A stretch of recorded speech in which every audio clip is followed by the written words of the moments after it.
করছে, যারা এই তালের চারা রোপণে অংশগ্রহণ করছে সবাইকে ধন্যবাদ এবং গ্রামের আলোর পক্ষ থেকে শুভেচ্ছা এবং অভিনন্দন। এ পর্যায়ে সবার উদ্দেশ্যে কিছু কথা বলবেন গ্রামের আলো সংগঠনের অন্যতম সদস্য এবং মেঘনা ব্যাংকে চাকরিরত আছেন আমাদের গ্রামের আলোর সদস্য জনাব মোহাম্মদ অনিক গুলজার কিছু কথা বলবেন এবং সাথে সাথে তিনি এই গ্রামের আলোর বিষয়ে তিনি ঘোষণা দেবেন যে আমাদের গ্রামের আলো দ্বারা গ্রামে কিছু করবে সেই বিষয়ে।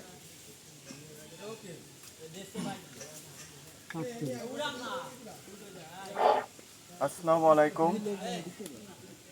সকলের দৃষ্টি আকর্ষণ করছি যে তালের বিচি রোপণের কর্মসূচি পালন করা হচ্ছে, সকলের দৃষ্টি আকর্ষণ করছি। সবাই তো ব্যস্ত রয়েছে, এটা কাজ এটা চলমান থাকবে।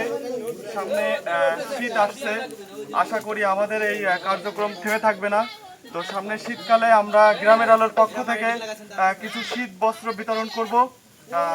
এটার আর্থিক সহযোগিতা করব যতটুকু যা লাগে এবং গ্রামের আলোর প্রত্যেকটা সদস্যের উদ্দেশ্যে বলছি যে আমাদের এই কার্যক্রম কখনোই থেমে থাকবে না, আস্তে আস্তে চলমান সবসময় থাকবে, কোনো না কোনো কিছুর উপর দিয়েই চলতে থাকবে এবং আমরা যাতে গ্রামের উন্নয়ন হয় এবং গ্রামের মানুষের উন্নয়ন হয় সেই উদ্দেশ্যে কাজ করে যাব।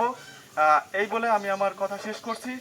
সবাইকে সহযোগিতা কামনা করছি এবং আমাদেরকে সাপোর্ট করার জন্য বা আমাদের পাশে থেকে আমাদেরকে সহযোগিতা করার জন্য সকলকে বিশেষভাবে অনুরোধ করছি।